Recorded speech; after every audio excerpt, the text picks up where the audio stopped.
Bonjour à tous, je suis ravie ce matin de vous accueillir pour cette première conférence de notre Algue Week. Je suis Jeanne-Marie Robert, animatrice au sein de l'association depuis sa création en janvier 2020. Durant cette semaine de l'Algue Week, nous aurons le plaisir de vous partager du contenu sur Merci les algues, donc l'association, mais aussi on va parler des algues et des adhérents de l'association. C'est un événement 100% digital afin de pouvoir garder le contact. Au programme de cette première conférence, qui a pour thème l'algue et merci les algues, nous allons dans un premier temps faire un focus sur les algues et nous allons revenir à leur définition, leur spécificité et leur principale utilisation avec Bernard Clorec, qui est professeur à Sorbonne Université et à la station biologique de Roscoff. Il est aussi le coprésident de l'association. Ensuite, nous découvrirons avec Anne-Sophie Burlot comment ces algues ont eu diverses applications au cours des derniers millénaires pour aborder aussi la filière algues française. Enfin, nous aurons la chance de découvrir avec Éric Philippe l'association Merci les algues avec ses missions, son fonctionnement et ses différentes réalisations. Pour rappel, vous pouvez poser vos questions sur le chat de cette conférence. Nous reviendrons vers vous concernant les réponses dans les jours qui viennent. Par ailleurs, l'ensemble des conférences seront disponibles en replay sur notre site internet. Nous allons donc démarrer avec notre premier intervenant, Bernard Clorec. Bernard, tu es passionné des algues et tu as toujours tourné ta carrière qui a été scientifique vers les macroalgues et leur valorisation. Donc Bernard, je vais te laisser prendre la main pour diffuser ta présentation. Très bien, bonjour à tous. Donc en introduction de cette série de conférences, je vais vous présenter des informations générales sur les algues marines, notamment dans leur spécificité par rapport aux lignées végétales et animales terrestres, et introduire leurs principales utilisations qui seront donc détaillées ensuite dans les divers exposés. Alors, comme je l'indique, comme c'est indiqué sur cette dia, je travaille à la station biologique de Roscoff, un laboratoire du CNRS et de Sorbonne Université, et j'exerce les fonctions de professeur à Sorbonne Université, et j'ai effectué toute ma carrière de recherche sur les grandes algues marines. Diapositive suivante. Alors, les algues marines, c'est quoi? Ce sont des organismes photosynthétiques, donc des végétaux, et c'est des végétaux marins, enfin des végétaux aquatiques et pour l'essentiel des végétaux marins. Alors, les algues, on trouve trois catégories d'algues pluricellulaires, des algues rouges qu'on appelle aussi rhodophytes, des algues vertes qu'on appelle également chlorophytes, et enfin des algues brunes qu'on appelle phéophytes. Les algues, la répartition de ces algues sur le rivage obéit à des règles précises qui sont fonction de la hauteur d'eau, d'une part, et de la quantité et la qualité de lumière et la qualité du spectre lumineux qui leur parvient. Elles forment donc des ceintures sur l'estran, depuis les PLVC qui sont très rarement immergées, qui sont très rarement recouvertes d'eau, jusqu'aux laminaires, dont certaines populations ne sont jamais découvertes. Diapositive suivante. Alors, les écosystèmes des mers froides ou tempérées sont dominés par les laminaires, qui constituent de véritables forêts avec canopée et sous-bois. Donc la canopée ici et le sous-bois ici. Donc c'est quelque part, les laminaires sont des arbres marins, on va le dire comme ça, qui forment de véritables forêts. Les sous-bois abritent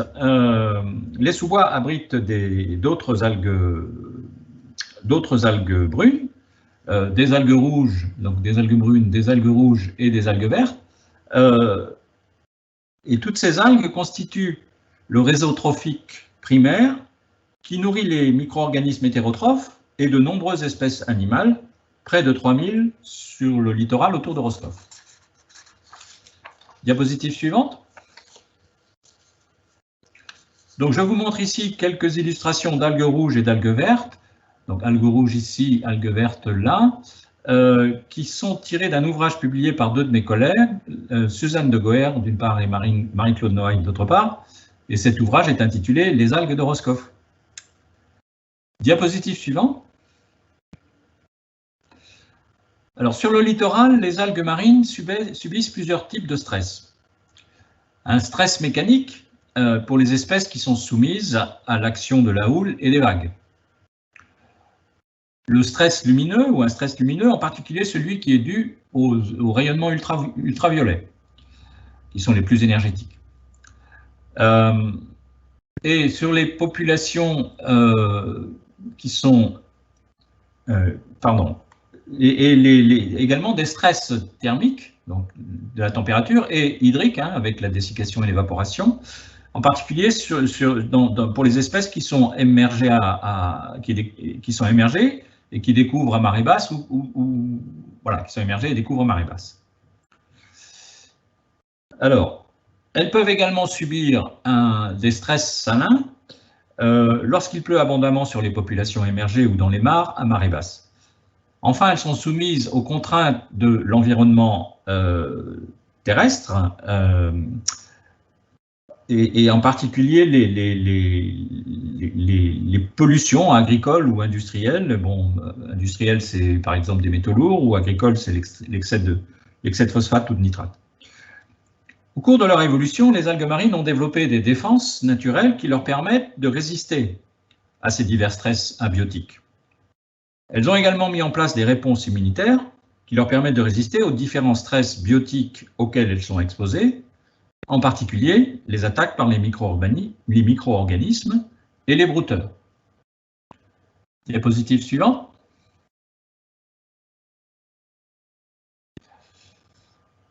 Lorsque les laminaires, qui contiennent d'importantes quantités de iodure, I- ici, émergent à marée basse, elles sont exposées à des stress lumineux et des stress oxydatifs. Elles émettent alors des quantités importantes d'iode sous forme d'iode moléculaire, I2.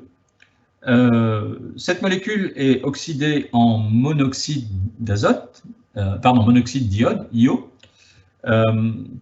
L'iode entre alors dans un cycle biogéochimique et en particulier contribue à la formation de nuages. Ces particularités des laminaires de nos côtes expliquent pourquoi l'air breton est iodé, avec des effets bénéfiques pour l'homme, pour la formation des hormones de la thyroïde en particulier. Diapositive suivante. Donc à la station biologique de Roscoff, nous sommes des spécialistes des génomes des algues et des bactéries qui leur sont associées. Nous avons donc une bonne connaissance des voies métaboliques qui mettent en place les principaux constituants et les principaux caractères des algues marines. Nous avons également une connaissance de toutes les voies cataboliques, c'est-à-dire les voies qui dégradent les métabolites des algues, en particulier donc par un certain nombre de bactéries qui sont associées aux algues. Diapositive suivante. Cela nous permet également de remonter le temps. Donc je vous invite à un voyage jusqu'à l'apparition de la vie sur la Terre.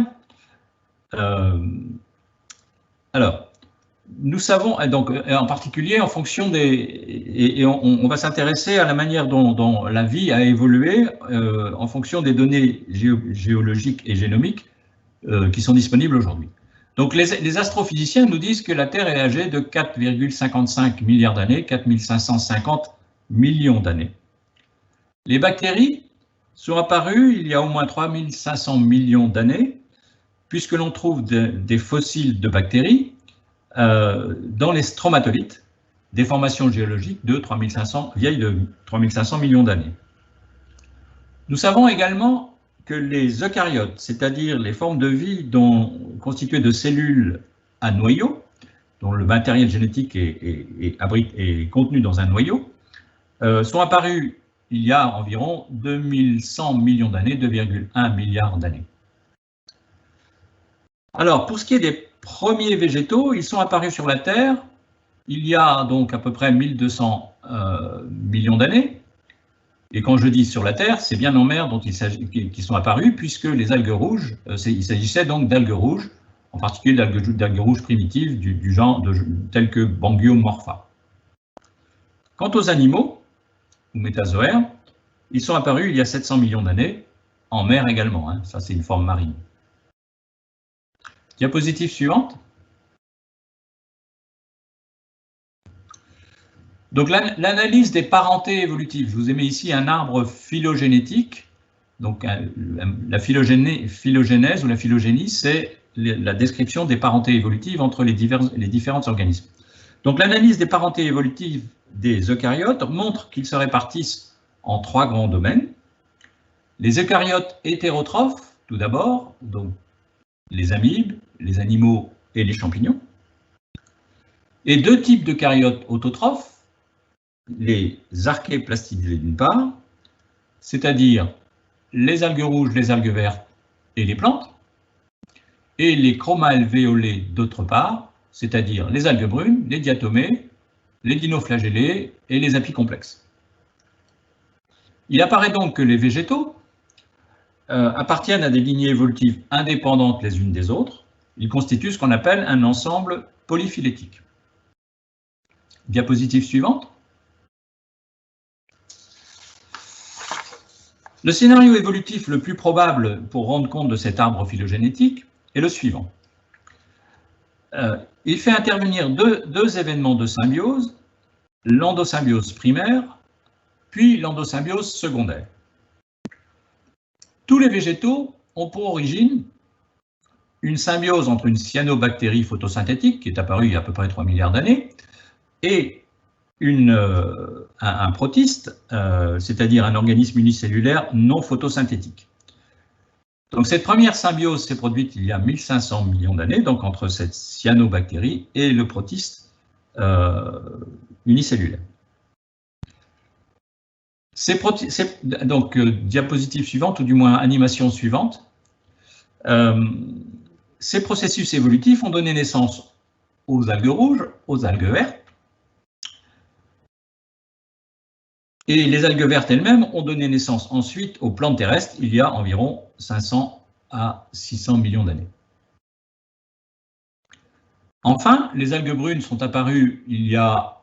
Alors, les algues brunes en tant que telles, hein, c'est la deuxième endosymbiose, elle s'est produite il y a 1,3 milliard d'années, mais les algues brunes, c'est des algues assez récentes à l'échelle de l'évolution.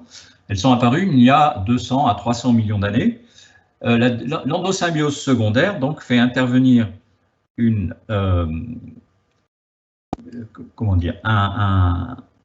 endosymbiose entre une algue rouge et donc un protiste différent du premier, bien entendu. Diapositive suivante. Donc en résumé, l'analyse des génomes des algues marines nous montre deux choses. Tous les plastes, qui est l'organe de la photosynthèse dans la cellule végétale, ont une même origine évolutive, la cyanobactérie originelle. Donc les plastes sont monophylétiques. Mais en termes mais comme je vous l'ai dit auparavant, les végétaux sont polyphylétiques. Et en termes de biodiversité, il y a 3 lignées végétales majeures dans le milieu marin, les algues rouges, les algues brunes, les algues vertes et les algues brunes, alors qu'il n'y en a qu'une seule dans le milieu terrestre, les plantes. Pour ce qui est des fonctions qui ne sont pas du ressort de la photosynthèse, les algues marines sont restées plus apparentées aux animaux qu'aux plantes. Ceci est dû au fait que la colonisation des écosystèmes aériens a demandé aux plantes de beaucoup innover, d'où une forte dérive génétique liée à la spécificité des environnements terrestres. Diapositive suivante. Donc laissez-moi vous donner un exemple, ou laissez-moi prendre un exemple pour illustrer ce dernier point. La gangue qui entoure les cellules chez tous les organismes pluricellulaires est appelée matrice extracellulaire. Cette matrice extracellulaire, qui est figurée ici chez les animaux et chez les algues rouges, et donc elle est figurée ici, pardon, chez les animaux et chez les algues rouges. Chez les algues rouges, les animaux ici, les algues rouges à droite. Alors, il y a beaucoup d'analogies fonctionnelles entre les constituants de cette matrice chez toutes les lignées pluricellulaires. En particulier, donc animation suivante, les polysaccharides sulfatés qui sont, par exemple, l'héparane sulfate qui est un glycosaminoglycan chez les animaux et les carragénanes qui sont les principaux polysaccharides chez certaines algues rouges. Donc ces polysaccharides sulfatés sont impliqués dans toutes les fonctions de la matrice extracellulaire, que ce soit la connectivité entre les cellules, l'hydratation des tissus, la régulation du développement, ou encore en tant que première ligne de défense dans l'immunité innée. Animation suivante. Alors, ce sont ces polysaccharides sulfatés qui sont à l'origine de fortes émissions d'hydrogène sulfureux ou sulfuré, responsables donc de la toxicité des algues d'échouage lorsque celles-ci fermentent en milieu sans oxygène. Il se trouve que les plantes terrestres sont dépourvues de polysaccharides sulfatés. Ceci est dû au fait que le milieu marin renferme des concentrations élevées en ions sulfate, tandis que les lacs, les rivières et les eaux interstitielles des sols en sont dépourvus. En conséquence, les plantes terrestres ont perdu la capacité de sulfater ces macromolécules sucrées. Diapositive suivante. En Asie, les algues du genre Porphyra sont cultivées en tant qu'algues alimentaires qui entrent dans la préparation des makis, donc ce qu'on appelle le nori, depuis des siècles. Alors de manière très artisanale au début, par l'immersion de branchage en mer. Puis, animation suivante, de façon plus scientifique ensuite, depuis qu'on a découvert le cycle de vie de ces espèces en 1952. Donc c'est assez récent, hein, enfin, la culture qui n'est plus empirique mais scientifique. Aujourd'hui, l'essentiel de la biomasse produite, près de 32 millions de tonnes en Asie, l'est par aquaculture, pour un marché de 8 milliards de dollars environ. Diapositive suivante. Le marché des algues en Europe représente un chiffre d'affaires annuel d'environ 1 milliard d'euros. L'essentiel de ce marché est constitué par des phycocolloïdes, donc des colloïdes extraits des algues, qui sont tout simplement des agents texturants, c'est-à-dire des agents qui structurent l'eau. Et ces agents sont utilisés dans des industries variées, dont l'agroalimentaire et la pharmacie. Animation suivante.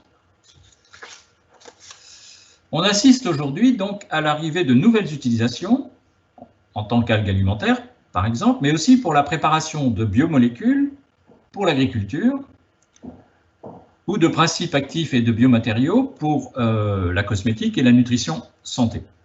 Alors, je ne vous en dis pas plus sur le sujet, puisque ce sera développé par la suite. En conclusion, diapositive suivante. Les algues marines représentent donc une bioressource d'intérêt avec des utilisations très variées en agriculture, en alimentation, en santé végétale et animale, et y compris chez l'homme. La France dispose de nombreux atouts pour exploiter ces lignées végétales spécifiques, notamment en matière de recherche et de tissus industriels. Le principal défi à relever à moyen terme est l'approvisionnement en matières premières, qui passe, à mon sens, par la culture à grande échelle de ces végétaux, que ce soit à terre ou en mer. En effet, la récolte à partir des populations naturelles, comme c'est majoritairement le cas en Europe aujourd'hui, ne suffira pas à approvisionner tous ces marchés. Merci pour votre attention. Merci Bernard. Donc, merci pour ce premier aperçu, cette première introduction scientifique sur le sujet des algues. On comprend bien que l'algue marine est un sujet bien complet aux multiples applications. C'est donc maintenant au tour d'Anne-Sophie Burlot de présenter les différentes applications des algues au cours des derniers millénaires. Donc Anne-Sophie, tu es chargée de projet R&D dans la société Allmix.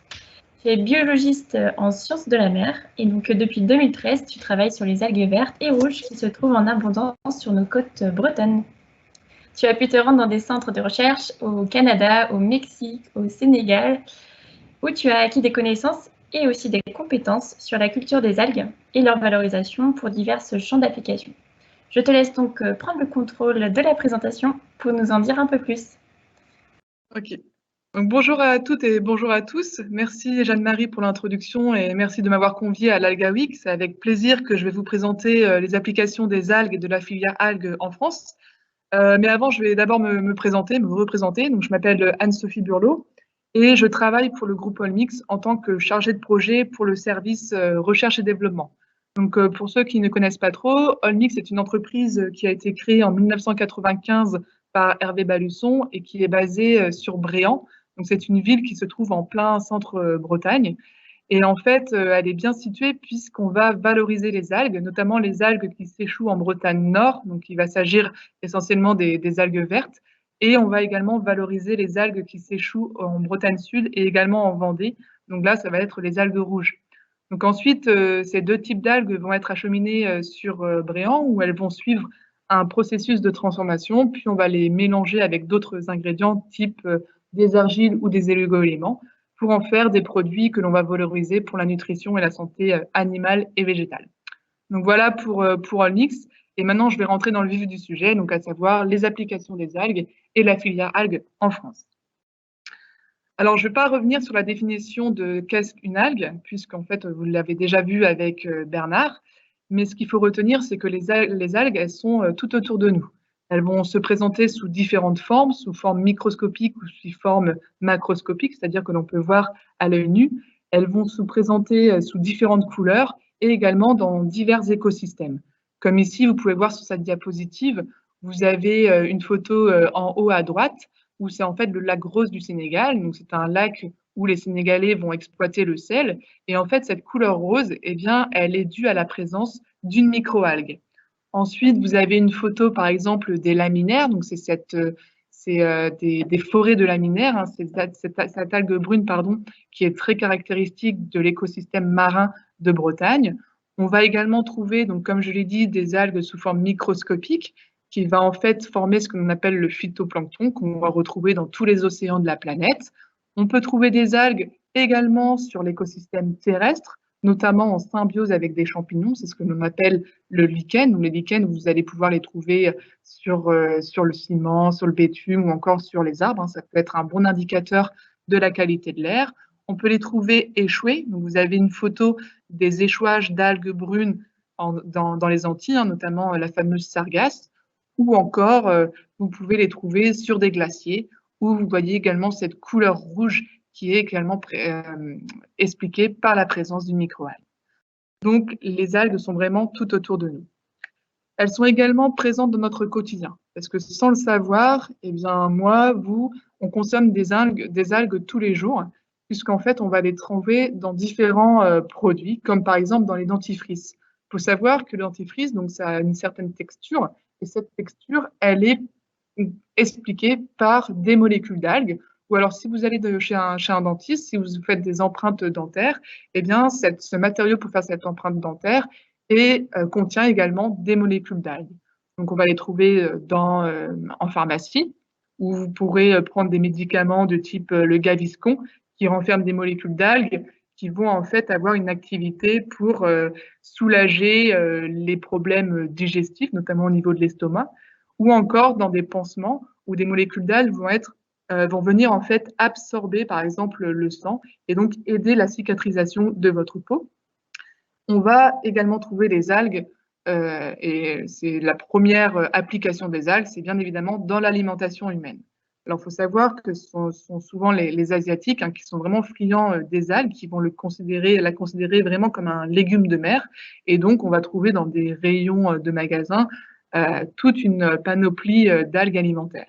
Donc, vous avez sûrement goûté les sushis, hein, notamment les makis, où en fait, vous voyez que l'enveloppe noire qui entoure les makis, les sushis, c'est en fait de l'algue.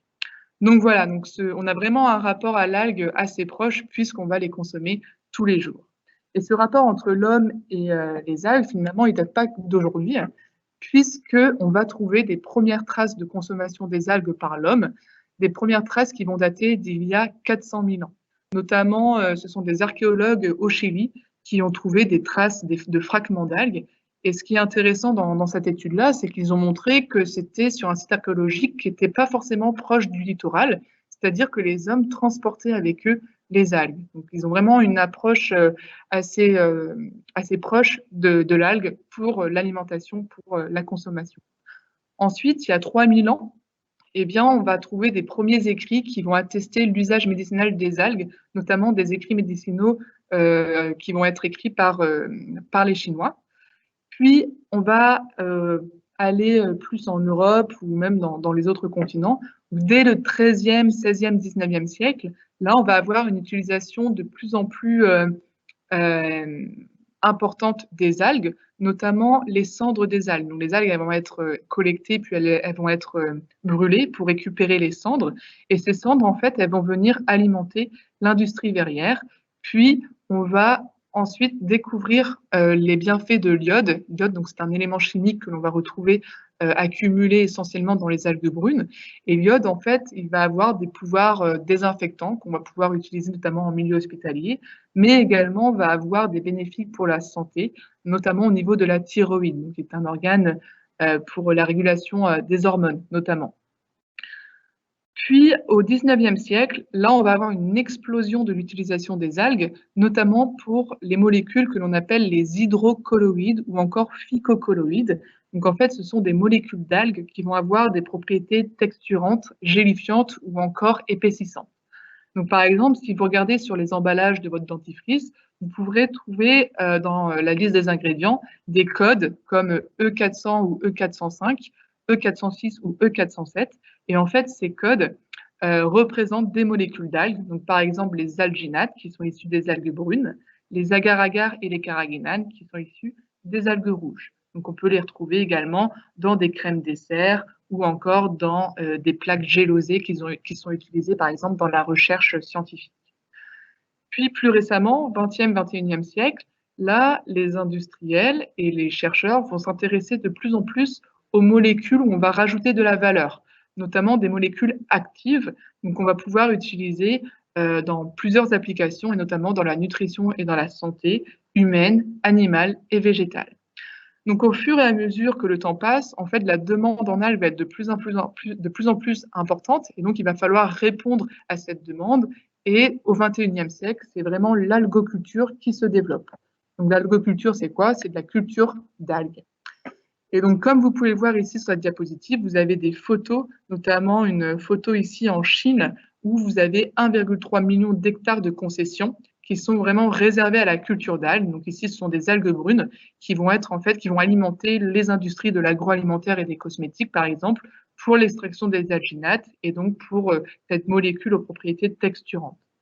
Ou alors ici, une photo de Kema, une algue rouge, en Indonésie. Et donc, il est intéressant de savoir que sur le marché économique actuel, eh bien, 97% des algues mises sur ce marché proviennent de la culture d'algues, alors que les 3% restants proviennent de la collecte des goémons ou alors des algues sauvages. Donc, cette collecte, elle se fait de trois manières. Soit elle se fait avec un bateau, ce qu'on appelle les algues de pêche embarquées. Soit on fait appel à des récoltants professionnels qui viennent récolter, selon un guide de bonne pratique, les algues se trouvant sur la plage, sur l'estran, ou comme le groupe Olmix, on peut également ramasser les algues qui viennent directement s'échouer sur nos plages. Alors, si on fait un petit focus sur la Bretagne, puisque la Bretagne est vraiment une région qui connaît bien les algues depuis longtemps, eh bien, les premières archives, qui en fait se présentent sous forme de peinture, nous montrent que les hommes en fait utilisaient déjà les algues, donc ils les collectaient comme ça sous forme de radeaux, et ils collectaient les algues pour, d'une part, pour les consommer pour eux, et d'autre part, pour les mettre en tant qu'amendement sur leur champ, donc en tant que fertilisant. Puis ensuite, au XVIIe siècle, eh bien, il y a eu les premiers fours à goémons. Donc là, les fours à goémons, ce sont les tranchées qu'on peut voir si vous vous baladiez sur les sentiers côtiers en Bretagne. C'est assez facile de voir ces tranchées. Et en fait, les hommes et les femmes mettaient ces algues dans ces tranchées, les brûlaient et récupéraient les cendres, qui est donc alimentaient l'industrie du verre, puis du savon, et enfin pour la production de la poudre à canon. Donc, comme je vous l'ai dit, 18e siècle, donc extraction de l'iode, donc essentiellement provenant des algues brunes. Donc l'iode qui était utilisé pour le milieu hospitalisé en tant que désinfectant et pour la santé. Et enfin, 19e siècle, donc l'extraction des hydrocolloïdes à partir des algues, où là, en Bretagne, on va avoir de nombreuses entreprises qui vont s'y installer. Alors, pourquoi la Bretagne, on s'intéresse aux algues depuis fort longtemps? parce que c'est une région qui est propice à la valorisation de cette ressource naturelle, parce qu'en fait, déjà, on a des qualités des eaux qui sont optimales. Donc, on va avoir un fort marnage qui va expliquer l'hydrodynamisme, l'apport en nutriments et donc va favoriser le développement des algues. On va avoir également 2730 km de côte, donc on a accès à la mer assez, on a partout en fait quand on est en Bretagne. On compte également une diversité importante avec environ 700 espèces d'algues différentes, donc, ce qui représente quand même 3% de la diversité mondiale, donc c'est quand même un hotspot de la diversité. Et ce qui est aussi intéressant, c'est que les algues, donc elles sont partout, et puis elles viennent également s'échouer. Donc on peut vraiment les collecter soit avec des bateaux, soit directement sur la plage. Et donc ça représente une production entre 75 000 et 80 000 tonnes en poids humide par an. Donc on est le 3e producteur en Europe au niveau de la production des algues. Donc, comme je vous l'ai dit, hein, donc ça, voilà, c'est sur les différentes manières de récolter les algues, donc soit en collectant selon un guide des bonnes pratiques sur les strands, soit en pêche embarquée, ou soit on va collecter les algues, ce que l'on appelle les algues épaves, donc de différentes manières, hein, soit avec une ramasseuse, une collecteuse d'algues, où on rentre directement dans le rideau d'eau, où on va avoir des algues vraiment très fraîches, ou alors on va attendre que les algues s'échouent sur les plages et on vient en tracteur sur les strands pour collecter les algues.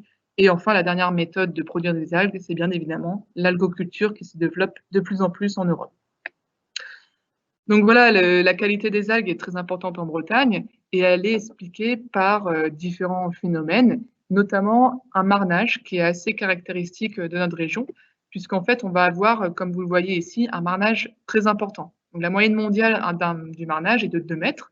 Et quand on se rapproche de Saint-Malo, on va être à un marnage de 12 mètres. Et à Mont-Saint-Michel, on a 16 mètres de marnage. Donc là, l'exemple avec la petite vidéo, vous voyez, c'est une vue de la station biologique de Roscoff, où on va avoir un marnage de 10 mètres. Et ce marnage, il est important pour les algues parce qu'il apporte un hydrodynamisme et donc les algues vont pouvoir assimiler plus facilement les nutriments. Et on va avoir forcément, au guise des marées, avoir des nutriments, de nouveaux nutriments, et donc l'algue va pouvoir se développer assez aisément. Et en plus, la Bretagne, eh bien, on va avoir une côte rocheuse, donc on va avoir un substrat qui est nécessaire au bon développement des algues. Donc, pour rappel, hein, l'algue ne puise rien de son substrat, mais elle aime s'accrocher à quelque chose pour optimiser sa capacité photosynthétique et également d'assimilation du nutriment via l'hydrodynamisme apporté par les eaux.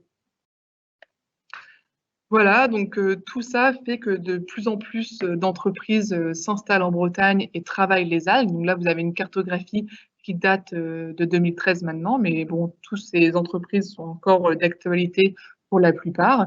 Et donc, on va compter une trentaine d'entreprises et il faut rajouter en plus de cela tous les centres de recherche, les universités où des thèmes stratégiques de travail concernent les algues. Et en France, on a également une chambre syndicale qui regroupe une vingtaine d'entreprises qui vont en fait s'assembler pour porter à une voix la filière algues en France et donc avoir plus de poids pour être écouté auprès d'instances gouvernementales et des politiques. Et donc, on va avoir également des projets comme actuellement le projet Qualitalgue qui va en fait mesurer la qualité des eaux, la qualité des algues et également la toxicologie de la consommation des algues par l'homme. Donc ça, c'est une étude qui est en cours et qui va se terminer normalement en 2022. Donc pour terminer, donc quelques chiffres sur le marché économique des algues. Donc dans le monde, à l'heure actuelle, il y a 32,4 millions de tonnes d'algues qui sont produites. Là, c'est des données qui datent de 2018. Et ce volume, en fait, génère un revenu en dollars de 8,8 milliards. Donc, c'est quand même un revenu assez considérable. Et vous voyez que la France, donc on est le 7e producteur mondial, donc dont c'est la Bretagne qui alimente cette production. Donc on est à hauteur de 95 000 tonnes d'algues produites en France. Et là, les deux dernières colonnes représentent en fait la proportion de la culture et la proportion de la collecte. Donc, vous voyez qu'en France, en fait, on est le schéma inverse du schéma mondial, puisque dans le monde, les algues proviennent essentiellement de la culture d'algues, alors qu'en France, eh bien, on va valoriser les algues que l'on va directement collecter à leur état, on va dire, sauvage, c'est-à-dire soit en bateau, soit sur les strands, soit par ramassage. Donc, il y a des gros efforts actuellement qui sont menés sur le développement de l'agriculture en Europe pour s'aligner à la production mondiale. Voilà, donc pour terminer, donc les applications des algues. Donc aujourd'hui, les algues sont utilisées à hauteur de 65% pour l'alimentation. Donc ça va essentiellement concerner les pays d'Asie du Sud-Est. Donc on va trouver donc vraiment l'algue en tant que légume, hein. On va également trouver l'algue pour les agents texturants. Donc c'est ce que je vous parlais des alginats, des agars et des carragénanes. On va les trouver également dans les compléments alimentaires pour les minéraux, pour les protéines et pour les vitamines, ou encore on va les trouver comme des aliments fonctionnels. Ensuite, on va également alimenter les industries des colloïdes, donc des molécules texturantes, gélifiantes ou épaississantes. Donc là, ça va concerner les industries de la cosmétique, de l'agroalimentaire. Puis 5% des algues vont être utilisées en tant que chimie fine. Donc là, ça va être des molécules à haute valeur ajoutée qui vont être actives et que l'on va pouvoir utiliser dans les industries de la pharmacie, de la cosmétique et également en agriculture. Donc en agriculture, elles peuvent être utilisées comme telles en tant que fertilisants, mais également en tant que engrais et farine pour l'alimentation animale et comme bioactifs lorsque l'on va plus profondément dans l'algue et que l'on purifie des molécules actives. Voilà. Je vous remercie de votre attention. Merci beaucoup Anne-Sophie pour cette présentation. On a bien compris que les algues sont très variées, qu'elles ont de multiples utilisations et qu'en fonction du continent où on se trouve, on n'a pas le même rapport aux algues. Et que pourtant, on a tout intérêt à les valoriser. Nous allons donc maintenant voir avec Éric Philippe, coprésident de l'association Merci les algues, pourquoi l'association a été créée. Nous allons aussi voir quelles sont ses missions et quelles sont ses différentes filières. Éric, je te laisse prendre la main et nous présenter Merci les algues. Bon, bonjour à tous, je m'appelle Éric Philippe, je suis coprésident de l'association Merci les algues. Donc moi-même, j'ai toujours travaillé dans l'agroalimentaire et dans le montage de filières, hein, du champ à l'assiette. Et dans le cadre de Merci les algues, c'est une association qui met en avant les filières de production qui utilisent les bienfaits des algues que vous venez de découvrir avec Bernard et avec Anne-Sophie. Alors, cette filière, c'est une filière qui est importante et qui est positionnée sur la démarche d'une alimentation responsable qui va mettre en avant des pratiques réduisant l'usage et l'utilisation donc des produits chimiques en agriculture et en agroalimentaire, un sujet qui est extrêmement important aujourd'hui et qui a des objectifs très ambitieux auxquels Merci les algues peut contribuer. Alors si on reprend un peu plus en détail sur les algues, on peut afficher l'ensemble des différents arguments. Donc le potentiel des algues est clairement incroyable, hein, vous l'avez découvert, notamment sur la côte ouest française, où on dénombre plus de 700 espèces d'algues. Et des algues qui ont des atouts indéniables sur beaucoup de bienfaits sur les animaux, les plantes et les humains. Et en plus, c'est une ressource naturelle, puisque donc elle est dans la mer, elle est récoltée sur les côtes, elle n'a pas besoin d'eau douce, elle n'a pas besoin d'engrais, donc c'est une ressource naturelle 100% renouvelable.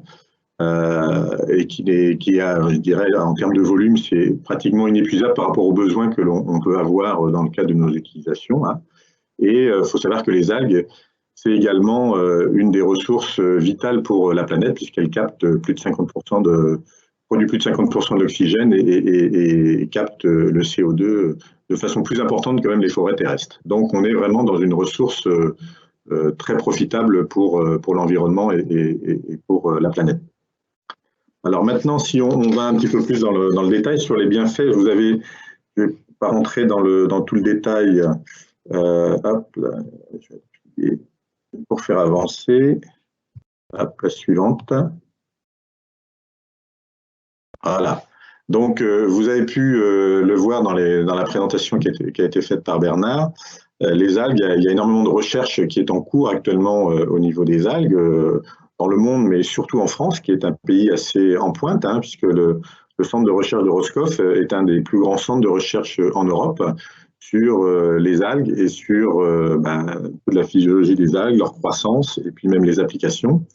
Et donc, il a été découvert par beaucoup d'entreprises et de sociétés, dont la société Olmix, qui est à l'initiative de cette association, tous les bienfaits des algues qu'on peut avoir sur le végétal, sur la partie biostimulation, activation du sol.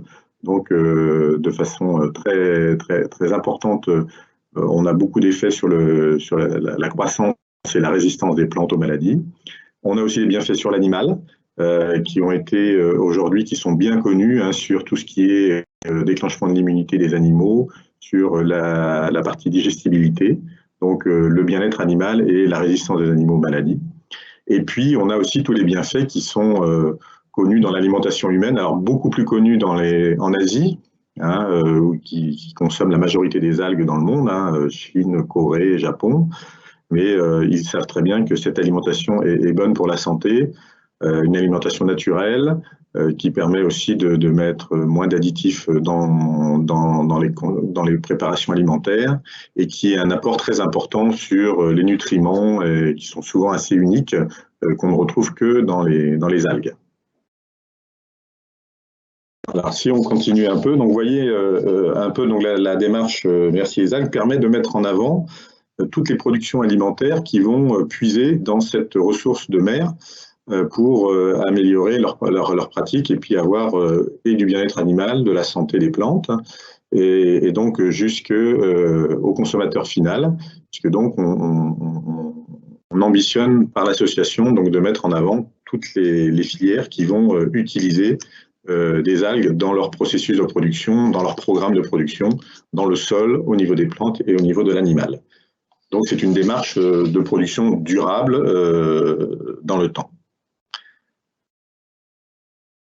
Hop, si on passe à l'autre. Alors maintenant, donc, c'est quoi l'association et qu'est-ce qu'elle permet, l'association Merci les algues? Donc une fois qu'on a vu tous les bienfaits qu'on pouvait en faire, l'intérêt qu'il y avait, c'était donc de pouvoir communiquer sur ces bienfaits et pour ça, il faut pouvoir en parler au travers des produits et des productions qui les utilisent. Et donc, on a créé cette association, l'association Merci les algues, qui regroupe plusieurs collèges, c'est-à-dire que tous les acteurs des filières de production sont représentés, que ce soit des agriculteurs, les transformateurs, les restaurants, les distributeurs, mais bien sûr les fournisseurs d'algues qui sont locaux, on est dans une production locale d'algues, tous les gens qui vont travailler avec les agriculteurs pour mettre en place ces solutions d'algues, que ce soit dans les cultures ou que ce soit dans l'élevage, et également les scientifiques qui nous accompagnent, que ce soit l'INRA, le CNRS, des vétérinaires, des techniciens des grandes cultures. Et donc on a représenté l'ensemble de ces collèges, et l'association est représentée par 3 coprésidents, un agriculteur, Fabrice Sablé, qui produit lui-même des productions avec l'utilisation de produits d'algues sur sa ferme. Bernard Cloirec, que vous avez vu ce matin, qui est donc un scientifique reconnu et qui a passé sa vie sur la connaissance des algues, et moi-même qui représente l'entreprise Olmix, qui est à l'initiative de cette association et qui aujourd'hui a mis au point beaucoup de produits qui sont utilisés pour les productions animales et les productions végétales. Donc une association partage, tous les membres de cette association partagent le même label, Merci les algues, qui permet d'avoir une visibilité claire et partagée par tous les acteurs, mais aussi par les consommateurs. Et donc, ça permet de promouvoir ces filières en impliquant l'ensemble des acteurs des filières, je dirais de la mer jusqu'à l'assiette, qui participent et qui souhaitent aller dans cette orientation d'utiliser des produits naturels comme les algues pour réduire l'utilisation de la chimie et amener des bienfaits au niveau de l'alimentation. Alors, on peut continuer. Donc, vous voyez qu'on a déjà pas mal avancé. Donc, l'association, comme l'a dit Jeanne-Marie, elle est toute jeune. On a 1 an d'existence, mais on s'appuie sur plus de 20 ans d'expérience. Il n'y a que 1 an qu'on a décidé de créer l'association pour fédérer tout le monde et communiquer auprès du grand public. Mais ça fait 20 ans que des entreprises comme Olmix ou d'autres mettent au point des produits et travaillent sur le développement de de ces produits dans des programmes qui viennent améliorer le bien-être et puis la résistance des plantes. Et donc, vous voyez qu'aujourd'hui, on a commencé à créer des filières avec différents partenaires dans tous les collèges, des scientifiques, des agriculteurs, des transformateurs pour les œufs, pour de la farine, pour des algues alimentaires, et jusqu'à des distributeurs qui commencent à arriver, avec notamment une entreprise comme OMI ou des traiteurs qui aussi sont intéressés à mettre en avant des produits de qualité.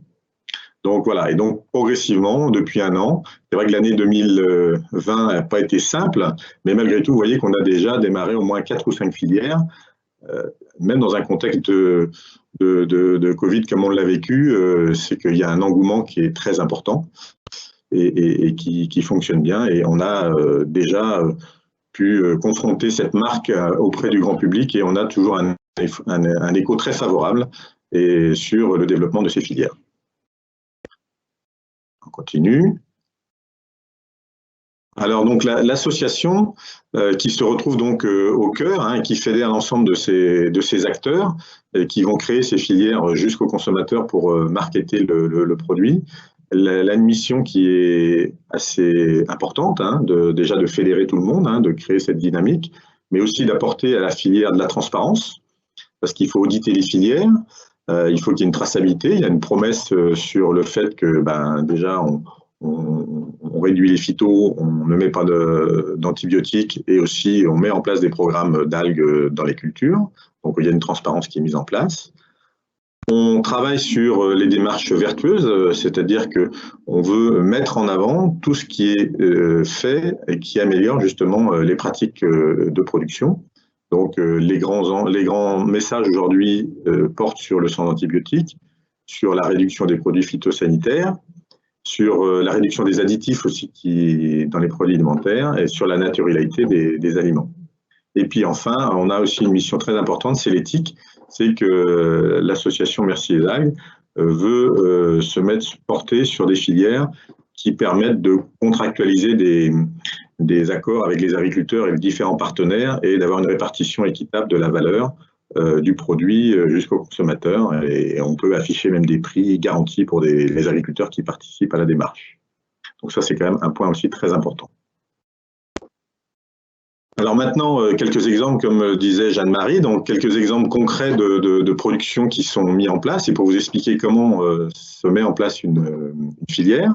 Là, vous avez par exemple l'exemple de la farine, que vous pouvez trouver aujourd'hui dans des magasins, des farines locales. Là, on a dans le cas de la farine bretonne, mais il y a plusieurs régions françaises qui sont dans cette même démarche.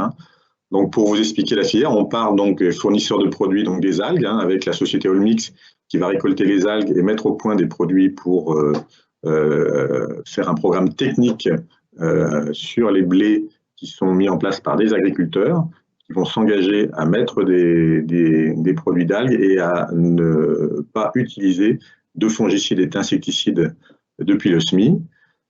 Tout ça, c'est suivi par un organisme collecteur, c'est-à-dire là, c'est un négociant, GN Solutions, qui va accompagner les agriculteurs jusqu'à la récolte, stocker le produit, le mettre dans des bonnes conditions, pour après le livrer à un minotier. Donc là, on est dans le cadre de la meunerie Polic, et qui va, elle, transformer en farine, et au travers du logo Merci les algues, va se retrouver dans les magasins. Voilà l'exemple d'une filière complète où vous avez tous les intervenants qui se sont mis ensemble et qui ont structuré la démarche jusqu'au magasin. On peut prendre un autre exemple. Là, s'affiche bien sûr c'est les noms que je vous ai cités. Et solution Polic. Tu peux revenir en arrière, juste, voilà. Alors là, on a le même exemple, mais là, c'est sur une production animale. Donc, on est dans le cadre des œufs cocorettes Merci les algues, qui sont maintenant, ça fait près d'un an qu'ils sont dans les rayons. Donc, toujours de la même façon. Donc, on est avec Olmix, qui est fournisseur d'algues, qui récolte les algues, les transforme et en sort des produits, des concentrés, des actifs intéressants pour mettre dans l'alimentation. Donc, ces produits sont mis aussi bien dans les eaux de boisson que dans l'aliment, qui sont apportés aux éleveurs, qui eux vont mettre ça dans l'élevage. Alors, bien sûr, pour les éleveurs qui vont s'engager à ne pas mettre d'antibiotiques, ça demande un suivi plus quotidien, plus régulier.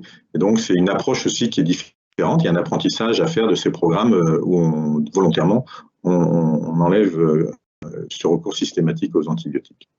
Donc, ça passe par des fabricants d'aliments qui sont des partenaires, puisqu'ils vont aussi introduire dans leur aliment des algues qui vont être livrées aux éleveurs. Et après, donc, on retrouve le centre de conditionnement Cocorette qui va donc récupérer les œufs qui sont issus de ces éleveurs qui sont dans des contrats. Tous les contrats de production en œufs, c'est des contrats sur plusieurs années qui garantissent le revenu des éleveurs et leur permettent d'assurer les coûts de production, également les coûts de production liés à la mise en place des produits Merci les algues. Et enfin, l'association avec le produit qui se retrouve en magasin. Voilà, donc alors on a aussi, là c'est pour vous donner d'autres exemples, on a aussi des algues directement alimentaires, comme Algood qui fait aussi des produits qui se retrouvent directement dans les magasins avec des algues lacto-fermentées. Donc on a aussi le produit alimentaire des algues qui peut suivre ce même processus. Voilà Jeanne-Marie, un parcours pour expliquer un peu donc voilà, cette association, comment elle est créée et comment elle fédère tout le monde jusqu'à une communication commune. Merci beaucoup Eric pour cette présentation qui était une belle introduction par rapport aux différentes activités de Merci les algues. Donc je vous rappelle que tout au long de la semaine, on aura d'autres conférences qui feront des focus plus particuliers sur les algues et le bien-être animal, aussi en culture végétale, et les algues pour l'alimentation humaine. Donc aujourd'hui, ce matin, nous avons pu voir que les algues avaient un intérêt d'un point de vue qui est multiple, et on a vu avec un focus plutôt scientifique, avec leurs différentes spécificités, pour avoir des exemples d'applications beaucoup plus concrets qui est valorisé avec Merci les algues. Donc l'association valorise une ressource qui est d'origine naturelle, aux richesses inestimables. Pour ce matin, nous avons aussi une autre conférence. Donc, dans un petit quart d'heure, nous vous invitons à nous rejoindre. Et donc, on verra en quoi les algues sont source de bien-être pour l'activité plutôt production animale. Merci beaucoup de nous avoir écoutés pour cette première conférence.